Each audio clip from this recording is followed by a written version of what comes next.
Welcome to Firsts in Fiction, your first stop for learning to write fantastic fiction. I'm your host, Aaron Gansky, author of The Bargain, the Hand of Adonai series, and Firsts in Fiction. And I'm Alton Gansky, the author of book-length fiction and nonfiction, and in the podcasting world of writing, I am the Chewy Nougat Center. I don't even know how to follow up with that one. Well, that was my goal. You can be the chocolate coating. I'm Molly Cho, really. I'm the unfortunate producer of this podcast, and Aaron made me cry today because I was reading his book, Heart Songs. So really it was the book that made me cry, but in a good way. So y'all have to go pick it up and read it and then leave reviews. Sorry, I stepped on your toes there, Aaron, but I had to say that. I am also the curator of the Unemployment Cookbook and the soon-to-be finished first draft of NOLA, a mystery location set in New Orleans. So if you're the chocolate coating and Dad is the chewy nougat, I guess that just makes me nuts. Well, we knew that was coming. Okay. Well, a reminder. Yeah, Aaron, some analogy should not be stretched. Okay, all right. I mean, let the first one pass, and then you're good. After that, it just gets dicey. Just trying to extend that metaphor, that's all. Yes. Reminder to those of you listening to the audio-only version of this podcast, you can catch us live at 6:30 p.m. Pacific Standard Time every other Tuesday. We would love to hear from you. You can reach us at aarongansky.com, or you can leave us a comment on YouTube, or you can email us at firstsinfictionpodcast@gmail.com. We are on Google+. We're on all the social media. You can find us on Facebook and the Twitter. Just quick reminder, if you can hit that thumbs up button on the YouTube. It helps us out quite a bit. And also the subscribe button. We're up to 143 subscribers. So we've actually been growing fairly rapidly over the last couple of weeks. I'd love to see that trend continuing. Thank you to those of you who have subscribed. We appreciate it. It means a lot to us.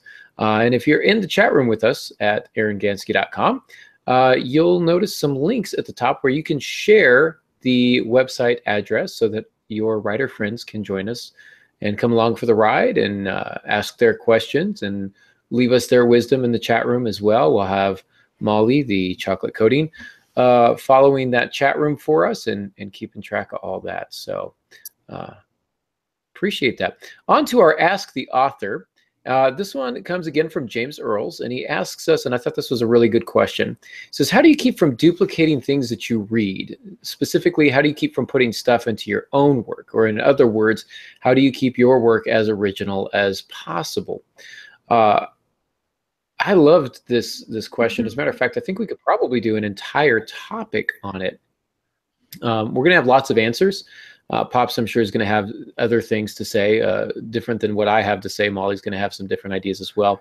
But my first response is this. It's our responsibility as writers to be as original as possible. That doesn't mean that we can't be inspired or we can't draw inspiration from other texts, movies, television shows, things of that nature. I think it's also our job to be inspired. So really what it boils down to is if you sit down to write Romeo and Juliet, you're automatically doing it wrong.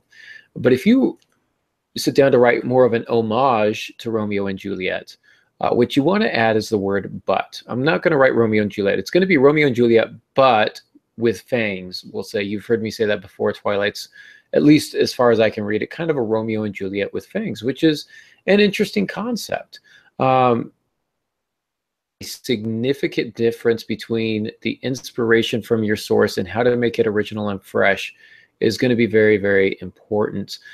Think Wagon Train, but in space. That's Star Trek for you. Think Star Wars, but with dragons. That's Aragon. Think Hamlet, but with lions. That's The Lion King.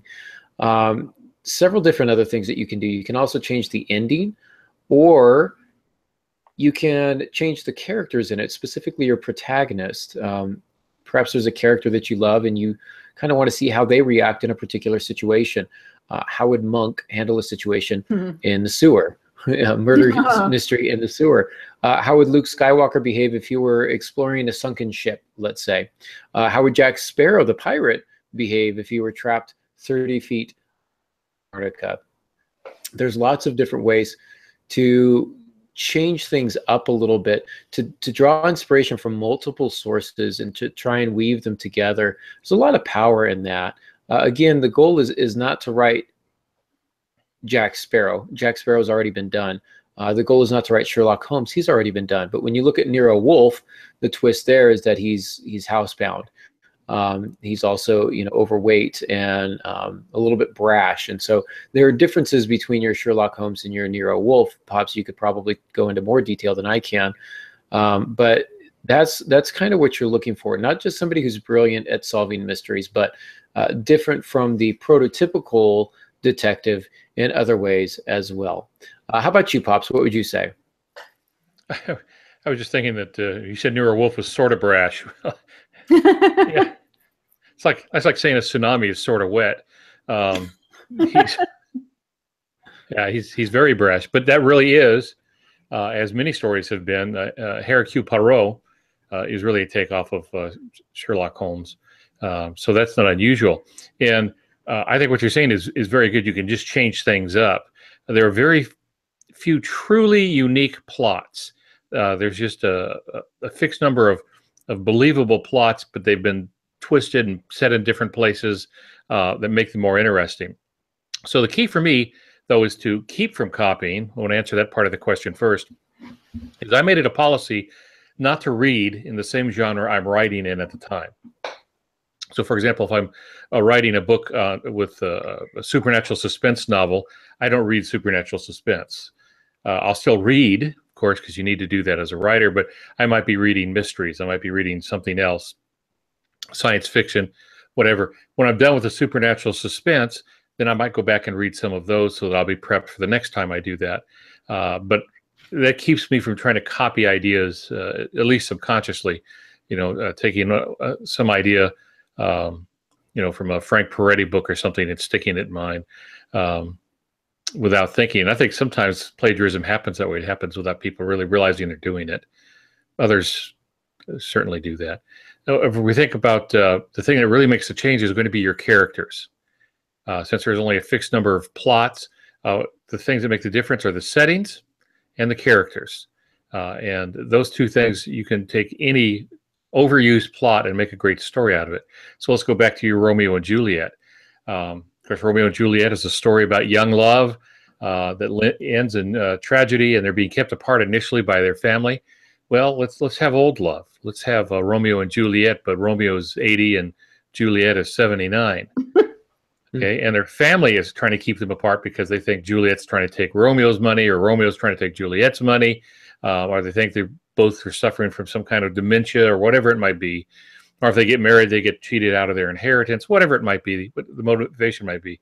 But you could take the same basic story of Romeo and Juliet. You simply change their ages and the time period that they're living in, and you have a whole new book. So that's really much of what we see. It's the same kind of thing in novels and in movies. Many movies really are, the structure's identical.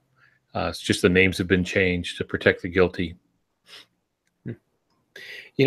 Making Romeo and Juliet into old love is kind of funny because the whole faking your death at the end of the plot, at the end of the play, may not be quite as profound. I don't know. That's what I was thinking. Boy, that came out of nowhere. Anyhow, I'm sorry. Molly, what would you say? Well, you could do it. One of them discovered the fountain of youth. And so do they share it with the other one or not? There you go. Interesting. And there's a Twilight Zone like that. There's a Twilight episode. Oh, yes. Where the astronaut falls in love with a woman, but he's going to be traveling close to the speed of light and for so long that he really doesn't age much, but she ages incredibly. Right. That's basically the same thing. He comes back to her and didn't realize all of that. Yeah. And then there's an old woman waiting for him. I remember that.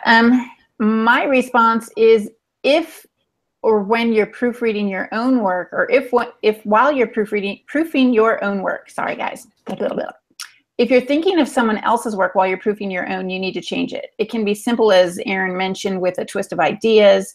One of the best ways to change things can be to put in the opposite of what it reminds you of. So if your character setting is the old man and the sea, see how it would work if you wrote The Man on a Horse in a Desert instead.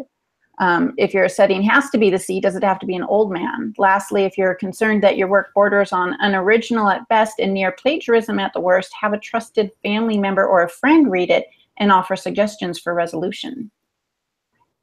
Molly. So there are some suggestions for you, James. Hopefully those are helpful to you. Before we jump into our main topic for tonight, Pops, you had a little something that you wanted to talk about. Avid listeners will remember the publishing term of the week, which we did, oh man, was that 2 years ago? Yeah, it was about a year and a half ago.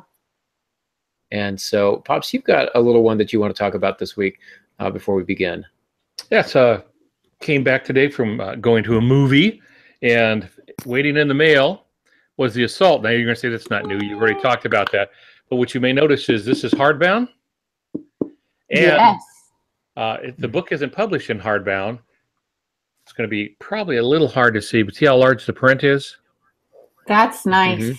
Yeah, this is called a large print edition. It's not unusual if you're going through a traditional publisher for them to sell some of the ancillary rights to a company, and it's almost always Gale Publications that does these. And one of the things they do is they make large print editions of books for those that have eye trouble. Their vision isn't all that good, but they like to read, and so they have this large print edition.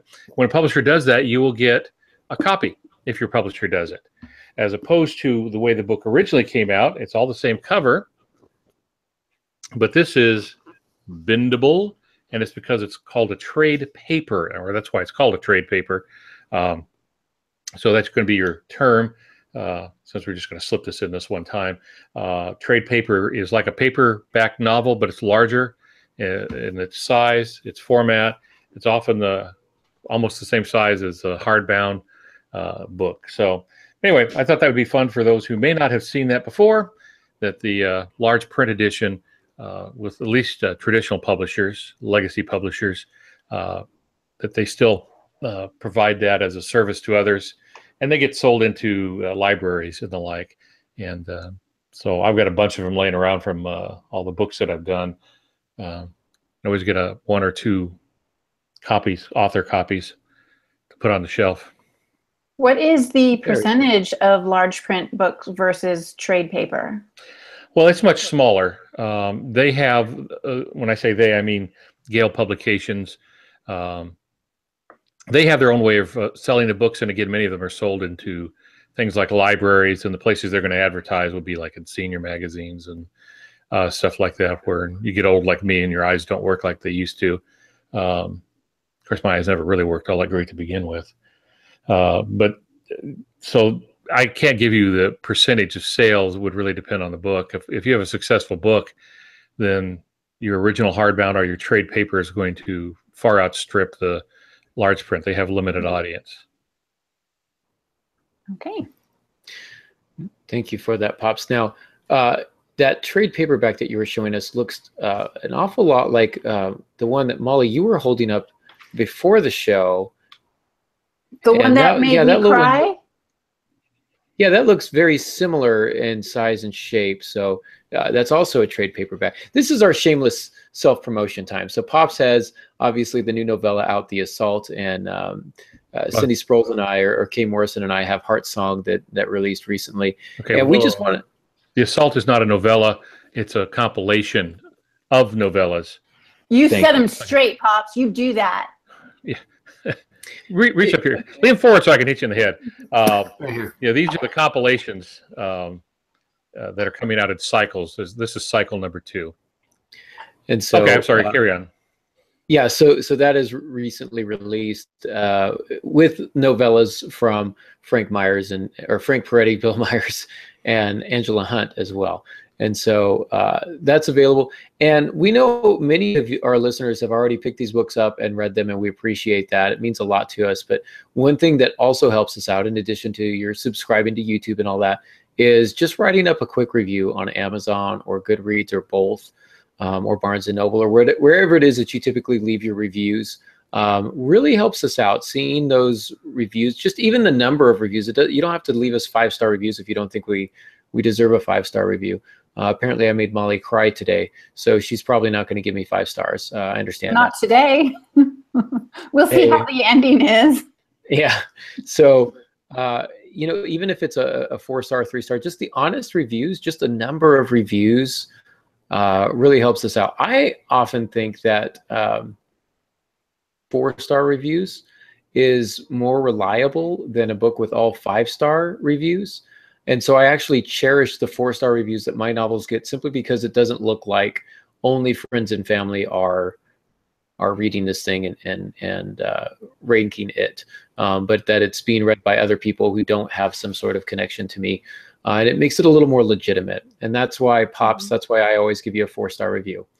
And the occasional 3 or 2-star, I want you to feel human. And I want people to believe that even though we have the same last name, that we're somehow not connected to each other. I, on the other hand, Al, gave your books all 5-star reviews because I thought they were really worth it. And they didn't make me cry. They kept me in the story and kept me happy and wanting to read, not rip my heart out or choke somebody. Oh, so lots of feelings. Lots of feelings. Yes. I'm a girl. You can't do this to me. Well, I can't add to the truth of that. I just, it's. We'll let it stand as is. So let's go ahead and move into our main topic for tonight, which is the care and feeding of your idea. And we talked last week a lot about coming up with ideas and what you do with your ideas. Now our concern is more with the story ideas.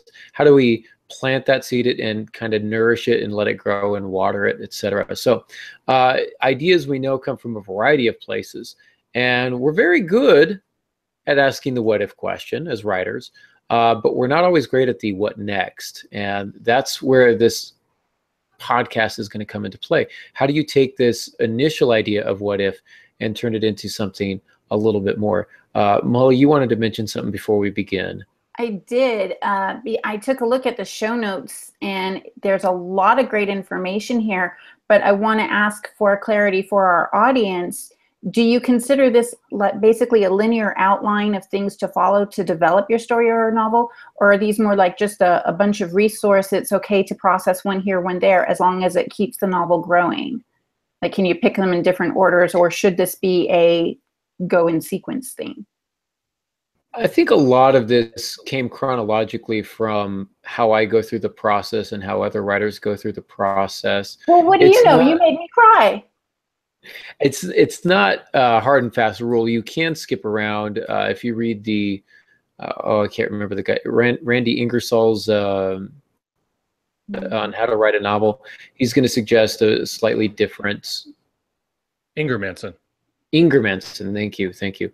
And that's fine. Whatever, again, this goes back to whatever works for you. This is what seems to work for me. But especially when you get toward the end of the notes, a lot of that stuff you can kind of, some of it you'll figure out right at the get-go, some of it you'll kind of, but these are all things that just kind of come to me, and I think about them usually in this order, but not always. So it's not a strict chronology that you have to go through. It's not a prescription.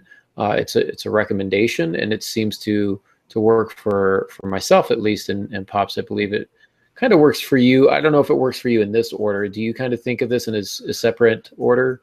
I'm opposed to choking creativity. It doesn't matter which comes first.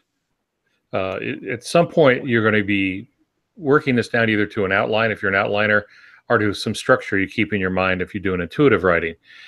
So sometimes I start with a what if question. Sometimes I start with a character. A character appears to me. I'm not quite sure where he or she is going to lead me, or that character will have a problem, and then the story will present itself later. So it doesn't matter which order it comes in. You're going to let this stuff marinate for a while anyway in your mind. Mm-hmm. So let that happen, and it may be different for every book. At some point, though, you're going to sit down and start putting, we used to say you put ink on paper, but now you're, that too. Putting electrons on the screen or whatever it might be. Fingers to the keyboard. Yeah, you're going to be sitting down and producing something that's going to have some kind of structure, a beginning, a middle, and an end. But once you think these things through, that'll be easy to do, and then you'll know where to start. So, no, I wouldn't say that they're linear. They're not in any particular chronological order that you have to start with a what if, or have high stakes second, and then you have to ask what's next. They will often do it this way. So don't be surprised if it happens that way, but I don't think you have to do that. You can start with the end of the story.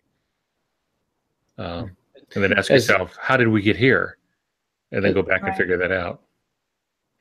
Brandon Sanderson does that. He begins with the ending and then goes back to the beginning and figures out how to get there. So I believe that's what I heard. I believe that's what he said on Writing Excuses. Their writing podcast is called Writing Excuses. So, if you want to look into that one. Pops, you said you're opposed to choking creativity, but if I told you what creativity said about your mother, feel that way. Well, I'm not opposed to beating it about the head and shoulders every once in a while. Okay. There's a line that you just there's a line, yeah. There's just a whole bunch of abuse going on here tonight. I gotta quit. This got violent very quickly. Let's move on. Now, Pops, why don't you remind us kind of what the what if question is and how you go about that? Every story has a what if question, and that's really, for me, the best place to start. It may not be the first thing to occur to me, but when I start thinking these things through, need to ask a what if question, and which we've talked about over the years several times. But the what if question is, with the old man in the sea, what if you had a man who was well past his working years and he had a protege and he's trying to teach him how to fish, and what if that happens, and what if he can't catch any fish, and then what if he catches a big fish all by himself? Then okay, so it's a series of what if questions. So the what if question is what will kickstart your story. So in my book, A Ship Possessed, what if a submarine from World War II came back, but it came back in the wrong ocean 50 years late without its crew, but did not come back alone? That was my what if. I had no idea what that meant when I first proposed it. It was just a line in the at the bottom of a page of other possibilities when I was doing multi-book proposals. I had no idea what that meant, but I had the what if. Okay, now then we would have to, as we're going to, move on to some other stuff. So the what if should be reducible to 2 or 3 lines, and it should have what's called high concept, which is a very short description that says it all. They do this a lot in movies. The high concept: star-crossed lovers find each other on the Titanic. That's a little twist. Okay, that's just one line. Bambi meets Godzilla.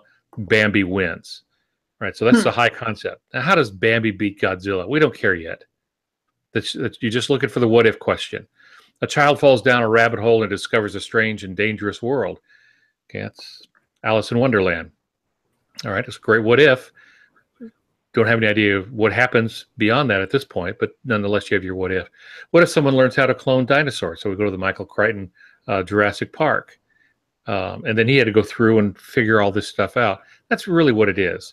And so with that what if, your what if should also have some high stakes. And so whatever your what if is, you need to move along with the question, then what happens if the protagonist fails?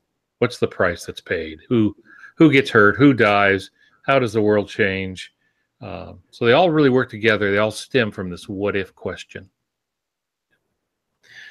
Pops, you've used the Bambi versus Godzilla example before, and I feel like you've actually said where that came from. Wasn't that the concept for a movie or a book at one point? No, I don't know where it came from, but I'm pretty sure I stole it. I heard it somewhere. I think somebody was talking about how they pitch movies, and they were using the ridiculous to drive the point home. Bambi meets Godzilla. Okay.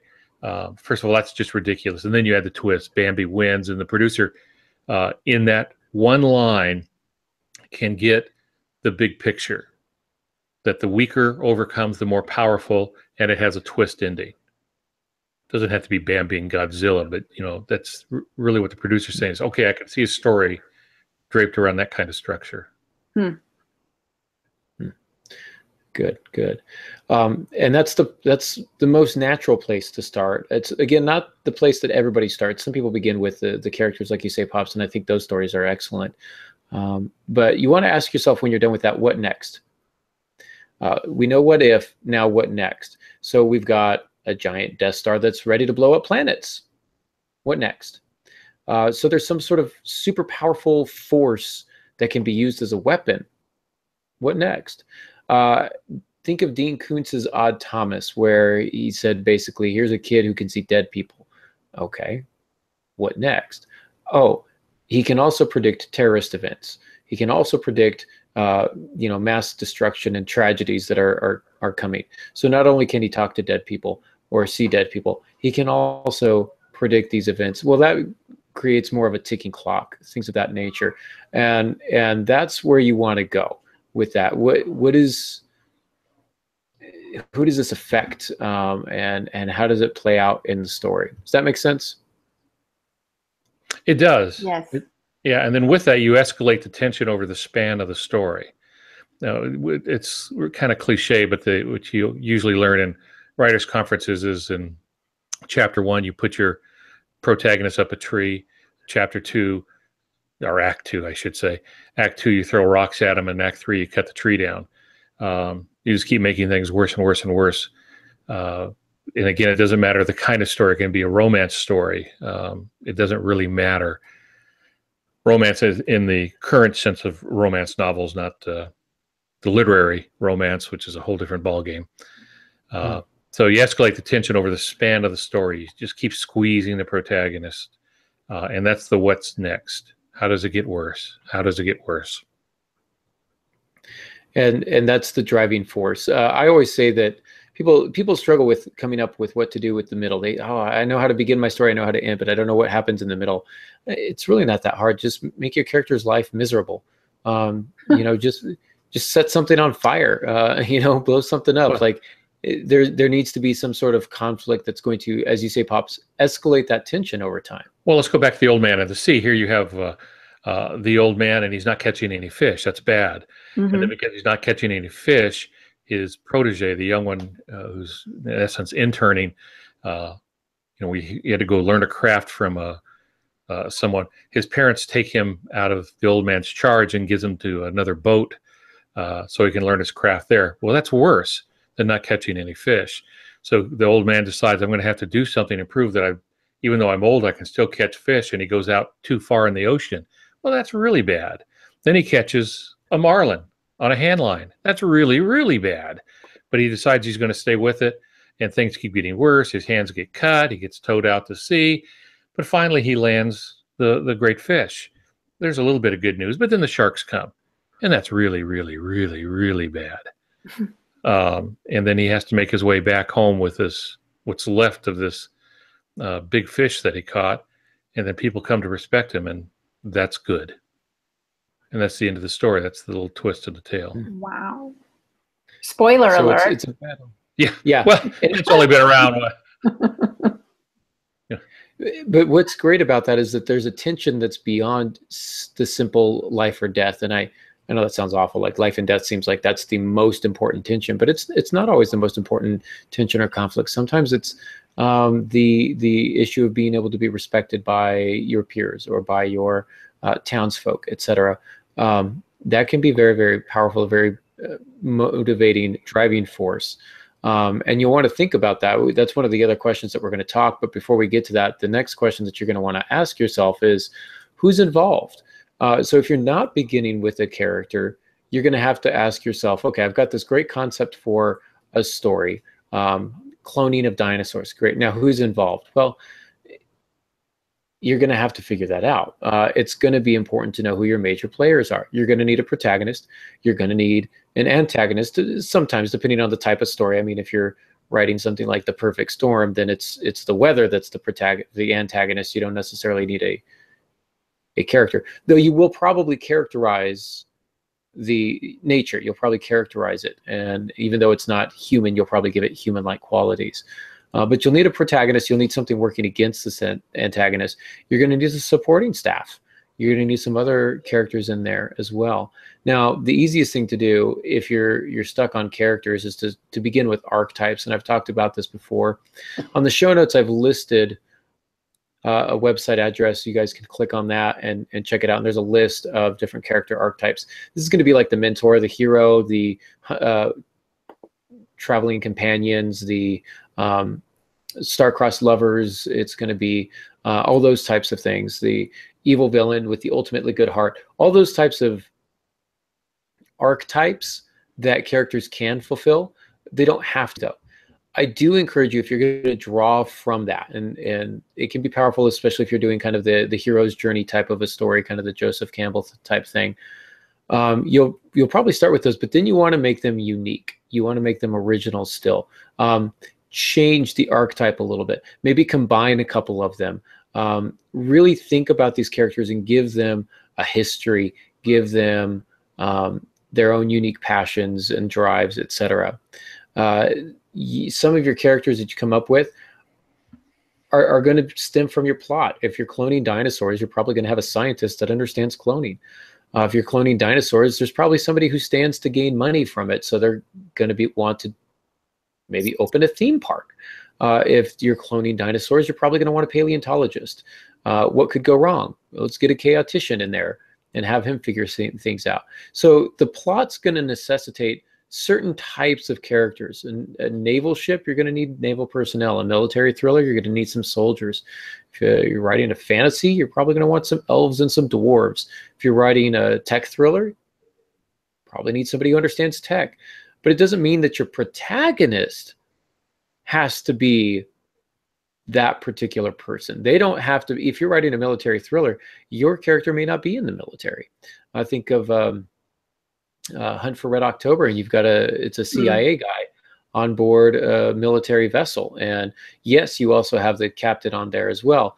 But action between those two is interesting because he's not enlisted, so he doesn't take his orders necessarily from the captain. And so there's a lot of tension that's ripe for that. I think of the teachers that go on board spaceships. We're tempted to write spaceship stories from the point of view of the captains and the rest of the crew. But sometimes, I mean, how much more interesting is it if you have a teacher that's in space and the captain isn't able to pilot the ship? That teacher is going to be put in a real tough situation.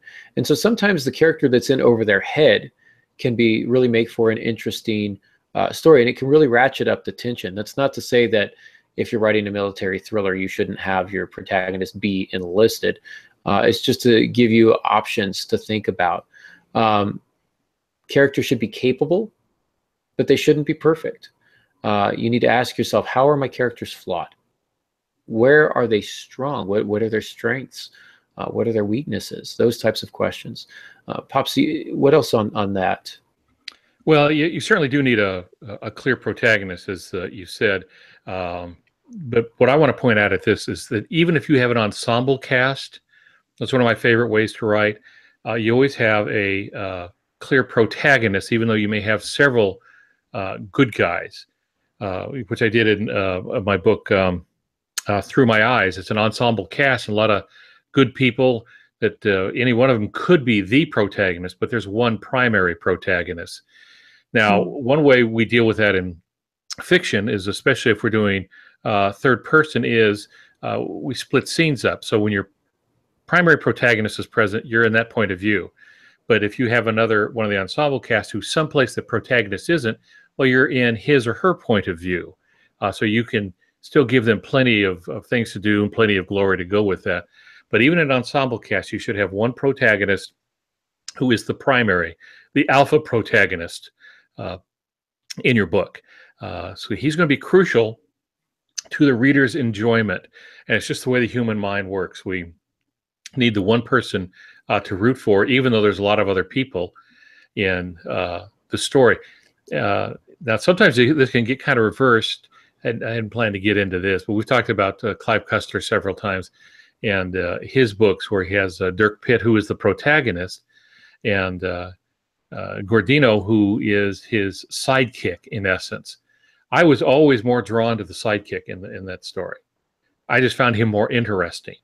Now, I knew who the protagonist was, and that's the one who I followed, but I always thought the sidekick had such a strong role and did such a good job with it. So they can have a place to a part to play in all of this. You don't want to play them down too much. So let your protagonist grow. Now, this will vary from person to person. I like to learn about my protagonist as I write. Some writing instructors will tell you need to make out character lists and stuff like that. that's fine. I'm not against that. It does not work for me. I can't see that far ahead in my puny little mind. I usually just get in the shadow of the protagonist, and I learn about the protagonist as I go. And I didn't know that about you. That's just part of my creativity, the way my muse works when I'm dealing with protagonists and sometimes others. Now, to balance that, if you have a protagonist, you must have a Antagonist. Antagonist. Way to go, Molly. Woo! Got it. Hey, I got the answer right too. I'm a sweet chocolate. You're just nutty, so I got there first. If you're just tuning in, that'll make no sense to you, but you have to go back to the beginning. You do need an antagonist. Remember, the antagonist needs to be bigger and badder in some fashion than your protagonist. Now, I had an antagonist who's bound to a wheelchair and very weak and dying, yet he's one of the most frightening antagonists I've ever had. It's because he had a lot of power, and he had a lot of money, and he had a lot of drive to do what he was doing. That made him, he already knows he's going to die, that made him fearless. So, in my experience, that was even more frightening. But you do need an antagonist who's bigger and better. So he's going to have some money, some skills, some followers. He's got something that makes him a real problem. You will need, as you said, supporting characters. Even in books that are not ensemble pieces, there will be other characters that will play roles. And usually they will appear more than once. Then there are facilitating characters, and these are the people who help the story get told, but they're really not crucial to the story. A bartender in a pub, a waiter, a friendly mechanic, something like that, that helps the story move forward, but isn't really essential, is not a catalyst in the story as another character might be. Excuse me, but bartenders and waiters, food and drink is always important. Moving on, staying with my topic here. Okay. Just saying. It's funny that you mentioned that. Pops, like you, I'm a discovery writer, and I tend to find out about my characters as I go. As a matter of fact, I often finished entire manuscripts and figured out who my characters are in the last 10 pages, and then had to go back and rewrite the whole thing. That's never fun. But I have, in some of my more recent works, developing the characters before I begin writing, not in the great depth that some outliners will, but I do spend some time thinking about their history and their past so that I know how it's going to affect them in the future. It saves me a lot of time on the back end. That's just, my process seems to be changing that way. But I think of some of these ancillary characters, and as you say, the facilitating characters. And in the bargain, if you've read it, you know what I'm talking about. But I had a character, there was a waitress that I wasn't going to give much time to, but then she hobbled over to the table to wait on my protagonist, and she only had one leg. And for whatever reason, she just kind of, I was endeared to her in some way. She was sarcastic. She had a wooden leg, but she didn't let it get her down.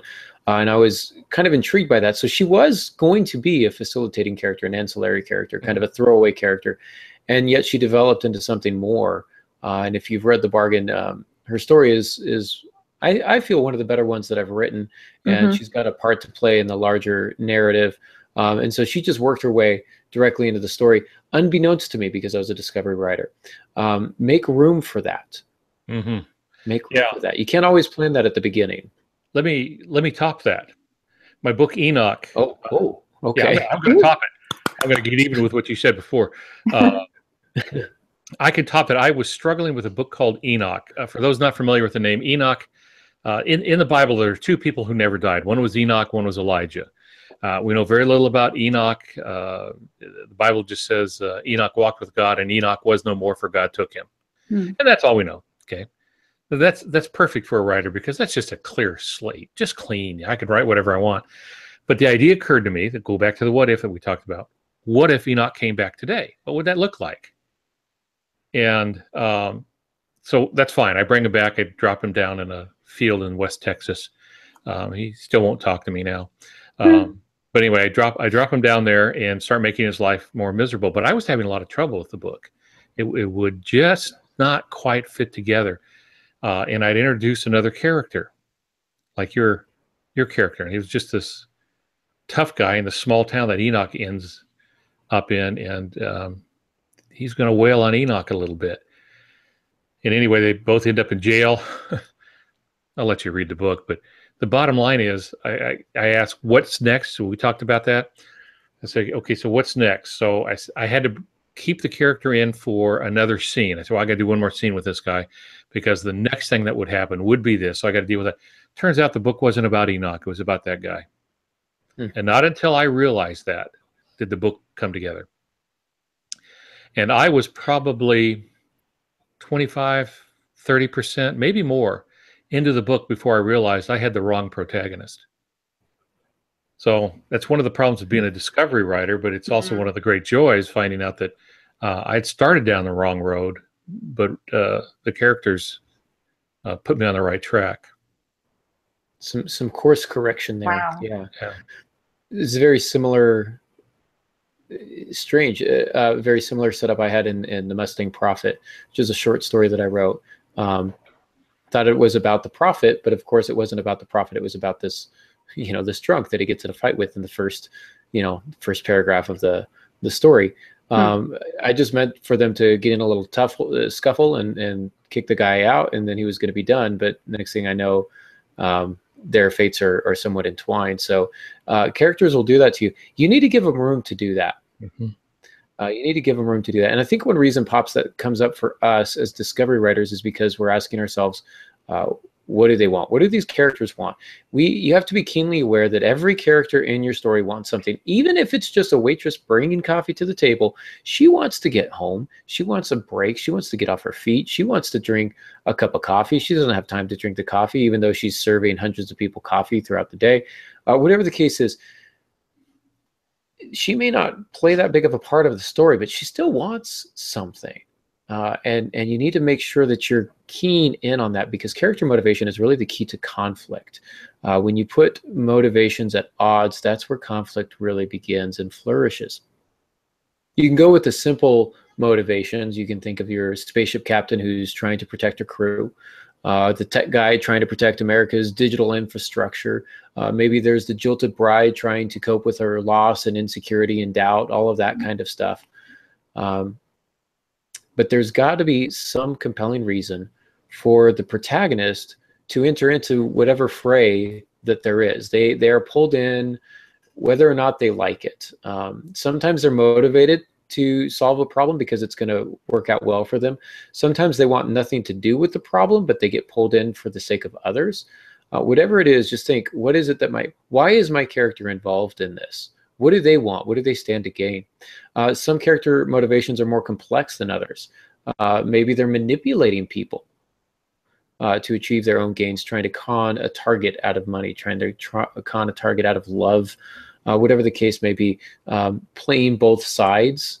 You've got a character who's kind of playing both sides, and he's the one who's instigating the conflict, perhaps, and his motivations could be anything to get rid of the two people in front of him so that he could emerge as the leading candidate for the job promotion, whatever it may be.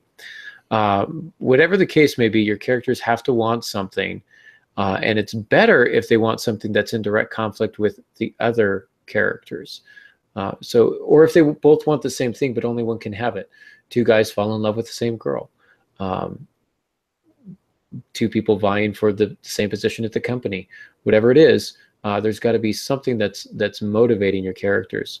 I talk about, I'll try not to spend too long on this, but I talk about the Avengers, which is one of my favorite movies, and you've got Thor and Iron Man fighting in the forest.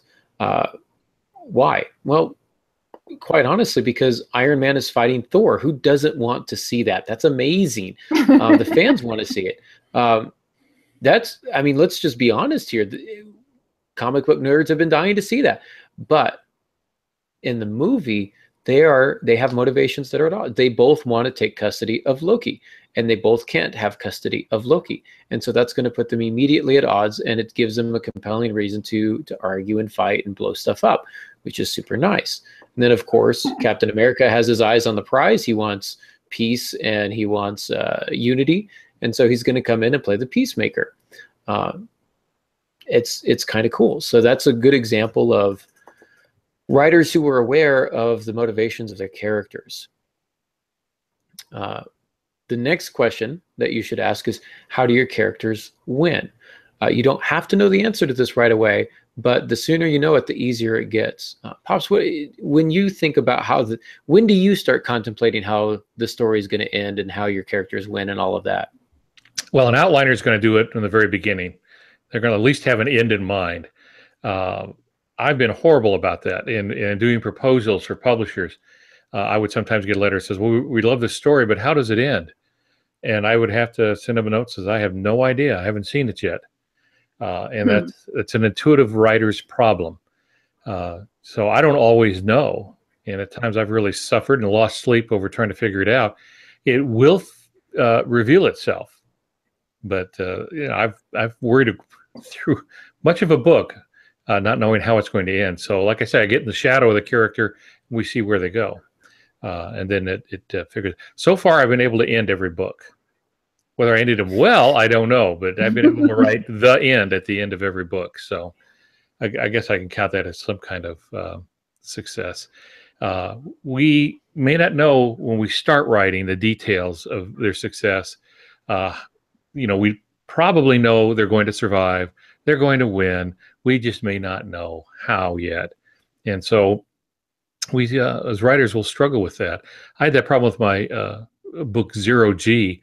And it really begins with the space shuttle being up there. And part of my problem was I had to kill all the astronauts but one. While they're in space, 200 miles above the Earth, I had to kill them all but one. And I had no idea how to do that. I knew it had to happen. It was pivotal to the story. It took me forever to figure out how to do that. I finally figured it out, but it took a while.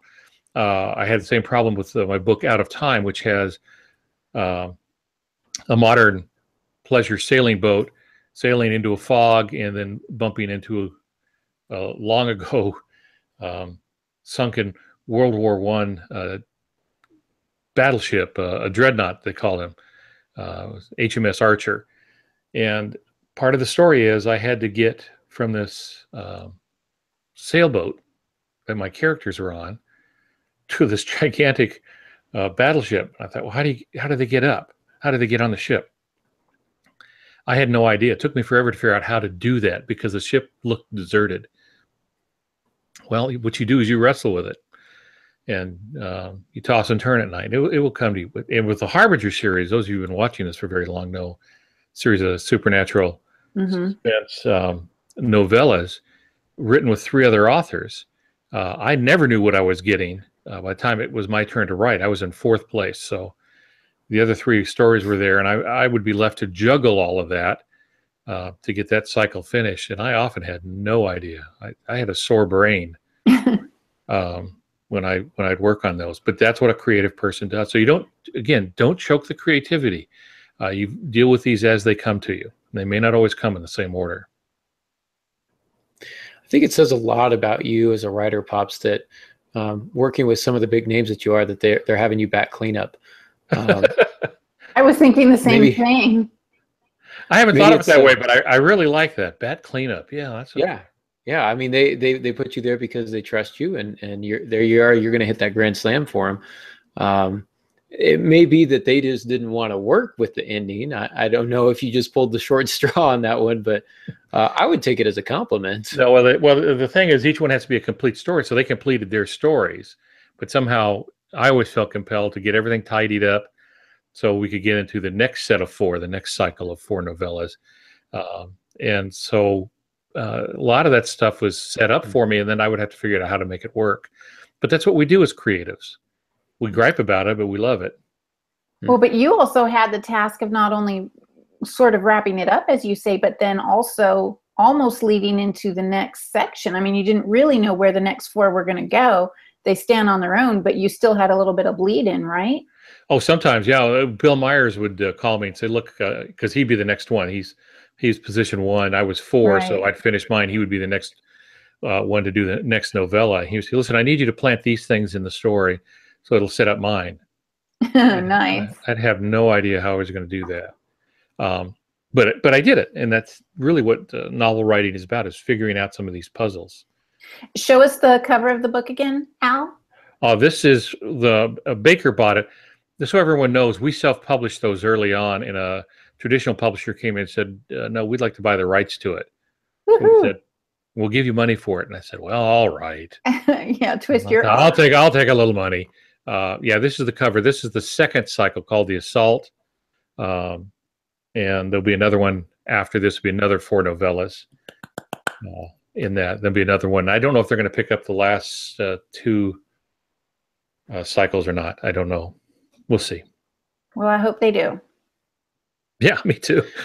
Well, I'm sure if these sell well, hint, hint, listeners, I'm sure they'll pick them up. So. Buy a case. There you go. There you go. Give them to your friends. Make great Christmas It's time presents. to start shopping for Christmas. Yeah, right? It's time to start shopping for Christmas. These are great books. They're good for all ages. And, you know, leave a review and tell your people to leave reviews. I feel so dirty. Never too early. Even for Aaron's book, Heart Song, which will make you cry. Thank you, Molly.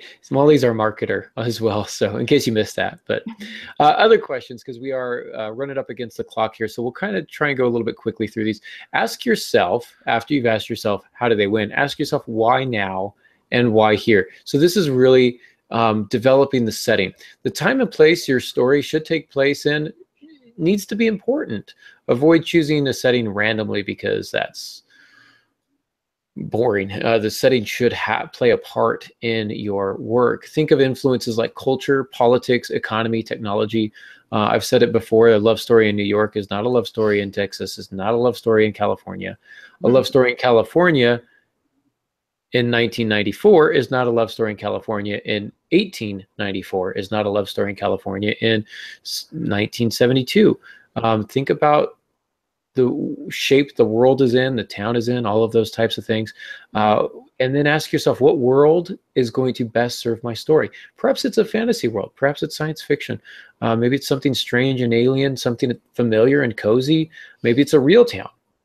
You want to really kind of tap into the feeling of, let's say, I don't know, New Orleans or New York or something like that. Molly's book that she's working on is rich with culture and history and details and setting and descriptions that just really make the city come alive, even if you've never been there. And those who have been there like it just as much because it's familiar. Okay, and so that's forgiven. Saying this is a compliment. I tend to write about fictional towns because I'm deathly afraid that I'm going to get something wrong and somebody's going to yell at me. So I just dodge that bullet by saying, oh, it's a fake town. That's not the truth. You're afraid that somebody's going to find out that you're writing about them and say, oh, he hates us. We got to go after him. That's true. I guess Harrison Sawyer does take place in San Diego, and some Harrison Sawyer's one novel that does take place in the real world in that regard. Ask yourself how the events of your story would differ if they took place somewhere else or sometime else. And that is going to help you understand that your setting is inextricable from your story, or at least should be. The setting should play a part either in increasing the conflict, or maybe it's going to play a role in the resolution of the conflict. Maybe you can't figure out how to resolve the conflict. Ask yourself, how does the story look someplace else? Would I be able to solve the problem if I could throw the magic ring into the sea just as easily as I could into a lake of magma and Mount Doom, or whatever the case may be? Perhaps changing the setting might be help you figure out how to resolve the conflict and the tension. Another question: how do I introduce the problem early? Pops, what are some strategies for that? Well, one is to do a prologue, and every once in a while you'll have somebody try to teach you that a prologue is a bad thing. It's not. It's been done forever. Will continue to be done. Normally, a prologue is before the first chapter, and it sets up what's to come. So it does not have to be in the same timeline. A prologue could be set 50 years before, or 50 minutes before. But a prologue will help the reader understand what the problem is. But you don't explain everything up front. You just introduce it. Or you can do it in the first chapter. It at least needs to be hinted at.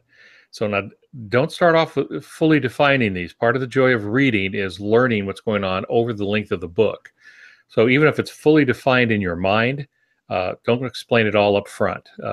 Just little breadcrumbs as you go along. And that way the reader gets to enjoy the process of learning, growing, seeing the setbacks, and then the successes that come from that. Another thing you have to think about, depending on your genre, for example, if you're writing mysteries, you may have to introduce the characters and define them before you get much into the problem. So we'll use Nero Wolfe again, since we've mentioned him a couple of times in the last couple programs. It's very important to understand how quirky Nero Wolfe is and his sidekick, Archie Goodwin. It's important to note that he weighs 1/7 of a ton. It's important to note that he hates to go outside, that he's a genius, foreign born, but has made the United States his home, that he likes orchids, and he's a gourmand. He loves fine, fine food. Archie Goodwin prefers milk to drink. Nero Wolfe drinks beer. Archie Goodwin's a tough guy. Nero Wolfe isn't a tough guy. He's just loud. Okay, once you know these things, who's the genius, who's the leg man, and their quirks, such as Nero Wolfe keeping all the caps off the bottles of beer that he drinks in a drawer so he knows how much he's consumed. These little quirks, once you know that, your characters will then be so defined for your reader that it doesn't matter what the characters do. You go, yeah, that's Nero. Yeah, that's Archie. And then when the problem is introduced a little bit later, but it's always introduced early, a little bit later, the reader really takes to it. Which I suppose is going to lead us to ask the next thing then is what when? And all story has structure. Doesn't mean you have to outline everything. I'm big on the 3-act structure, but don't let the tail wag the dog. That's a guideline. It's not written in stone by the finger of God. But you can't go wrong with a 3-act structure. So if you're just starting out, stick with that until you get your wings. But all story has a structure. It's not amorphous. So, put some structure so that the reader will know the difference between the beginning and the end. And I'm actually we've done several casts on that, so I'm going to throw some links on the show notes. And so somebody was asking how to find the show notes. It's simple. Just go to aarongansky.com. You just click on First Sim Fiction Podcast or on blog. Either one of those will take you to the proper location so that you can find the show notes for each week, as well as the YouTube video and the audio-only podcast if you want to download that. So I'll add those links in. And so if you're more interested in different types of structures, you can look at that. After you're done asking yourself what when, you should ask yourself what then, because it rhymes. And okay, we're moving on. That's the only reason you should ask it? Is that what you're saying? Right. Okay. Yes, I'm glad we got that cleared up. Right. If you know the opening, ask yourself what the next natural step is. So a lot of people begin with a scene in their mind and then ask yourself what happens after the scene. What's the next step? And usually there's more than one option. Your characters can make lots of different choices. Maybe you explore them all. Maybe you do some free writing in different files, or maybe you just do it freehand on paper. Whatever the case may be, different choices are going to lead to different consequences. The important thing is that you're going to make your characters choose. And that's going to help define who your characters are. It's a good way to develop those characters and to figure out who they are if you're a discovery writer. Let them make choices and then let the natural consequences of those choices come. Don't shelter them from the consequences of their choices. It's really one of my pet peeves is when I'm reading a book and a character makes a choice and then there are no consequences for that choice. When there should be. He walks on red hot coals, but his feet aren't burned. No, his feet are going to be burned. Like, let's make that happen. And now how does your character proceed with burned feet? Think about those types of things. Making them choose is going to be very, very beneficial to furthering the plot and the character. Ask yourself, so what? What does it all matter? Why is the reader reading this? What's at stake? Is it a marriage? Is it a relationship, a family, an economy, the lives of millions of people? Is it the world as we know it? Is it someone's independence or freedom, or simply an old man who's trying to gain some respect so that his intern, his young intern, will stay with him? Whatever the case may be. If it matters to your character, it's going to matter to the reader. It doesn't always have to be life and death, though life and death is definitely something that can be done. But why is it important? So what? Pops, what other things should we consider? Well, point of view. Once you have your story in mind, you need to decide what point of view you're going to use to tell the story. And there are two types of point of view. 3. 2 point. Two. There's first person point of view, and everything's done through one character's eyes, and that's it. There are variations of this. I've seen them have 2 characters and each do each character in first person. That's a little out of the norm. If you're just trying to break in, I would probably stay away from it until you've got a little history, a little resume in the writing, unless you're especially talented. There's second person, and that's going to be the personal pronoun you. You do this. Then third person, which is the best really for suspense, action, adventure, those kinds of things. First person is great for mysteries. Third person is really good for just about anything else, action, adventure, epic stories, those sorts of things. It's he, she, it. So you have a narrator who's telling us the story, but usually only seeing through the eyes of one person at a time. And then, okay, well, go ahead, Aaron. I heard you. Well, I was just going to say, second person really is kind of an extension of first person. It's basically the same. You're still telling a first person story. You're just using different pronouns. It is an acquired taste. Not everybody likes it. And like you say, Pops, it's, unless you've got some resume and some history, you're probably not going to be able to publish a novel in second person right out of the gate, unless you are just ridiculously talented. But I put it in there more as a joke because, Pops, I know you're not a fan of second person, and when I noticed on the show notes you only listed first and third, I decided to throw second person in there. Well, now wait a minute. I wouldn't say that I'm not a. No, you're right. I'm not a fan of second person. So, Aaron, you're working on a book. You're drafting one now in second person, aren't you? Yeah, I put together a proposal for a novel that's told in second person. I do have a compelling reason for it to be in second person. Partially I was just to see if I could do it. Importantly, there is another underlying issue of why it's in second person. And Pops, you were gracious enough to flatly refuse to look at it. So I appreciate that. I'm a man of principles. So again, it's not going to be your first choice. Stick with first and third. Those are tried and true methods. And lastly, we want to ask ourselves how we can resolve the story. Again, for the sake of time, I've listed several links to previous shows that we've done. I'm going to do the same thing for point of view, and I'm also going to do the same thing for the structure portion. And you guys can always take a look at that. But we are, Molly, any questions from the chat room? There are 2 questions from the chat room, but before we get into that, I want to say about the links that you're putting in the show notes.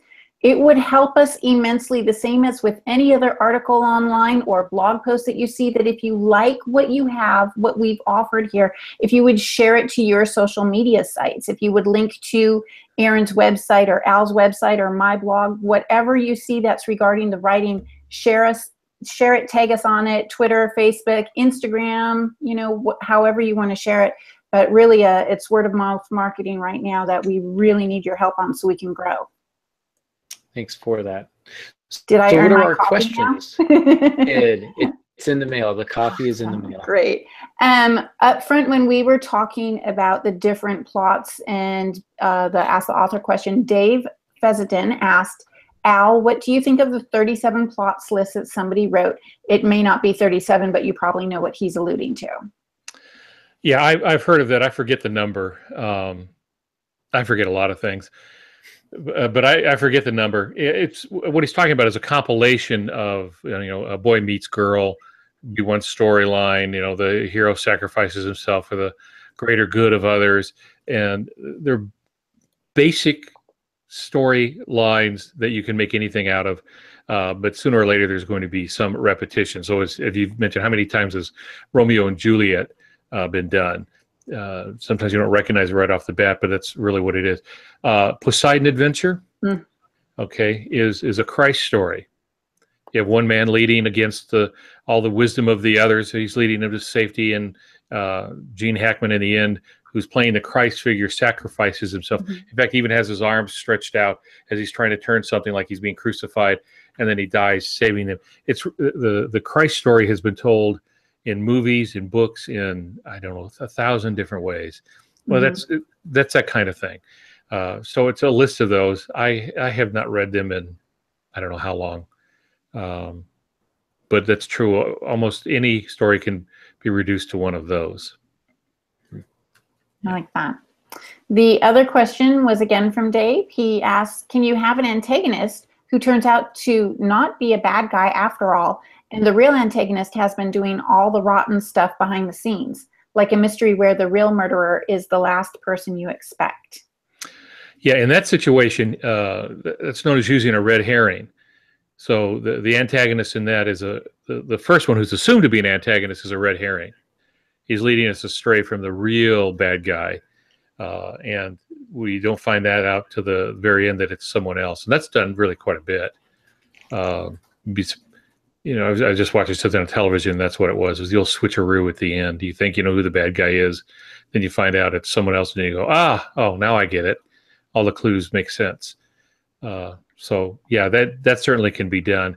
The key is not to confuse the reader, and it will depend on genre. Usually, if there's going to be a big confrontation between protagonist and antagonist, then you want a clear antagonist who's pulling the strings behind the scenes or threatening or doing the bad, whatever it might be. Darth Vader and the Emperor. For episode 4, it's Darth Vader, but in episode 5, we learn there's someone else. We get to see him for the first time. It's been done to varying degrees of success, for sure. And sometimes, especially in literary works, and Aaron can speak to this better than I can with his fancy MFA degree, but in literary works, sometimes the antagonist is not a person. Well, let's use Old Man of the Sea again. We'll be consistent tonight for a change. I'll try to be consistent. The Old Man of the Sea. The real antagonist, you might think, would be nature, but it's not. It's perceived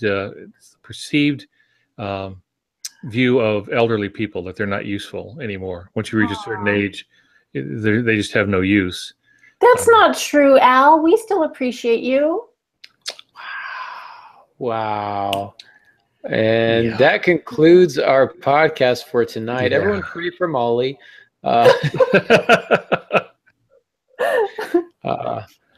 So anyhow, but yeah, it's buy their books. Antagonists can take several different shapes and forms, and of course the internal conflict, the protagonist is also the antagonist, so there's all sorts of fancy things that you can do with that, of different ways to handle that. So excellent. Well, some good questions, Dave. Thanks, and thanks to everyone hanging out in the chat room and talking and having a good time. I see you guys in there. A little jealous that I can't be in there talking and having fun too, but I've got a show to do, so Dad makes me do it. So next week, or actually in 2 weeks, we're going to be talking about what Beethoven, Mozart, the Beatles, and Einstein taught pops about writing. So you're going to want to be here for that, September 19th. It's a Tuesday night, 6:30 in the p.m. Pacific Standard Time. Don't forget, send us your Ask the Author questions. Now is a really good time because the waiting list is short. So you can do that on Facebook. You can do it on Twitter. You can do it at aarongansky.com or via email, firstsinfictionpodcast@gmail.com. And you can find us, as always, you can find Pops at altongansky.com. You can find Molly at franklyMyDearMojo.com. You can find me at aarongansky.com. So thank you all for listening. And until next week, good writing.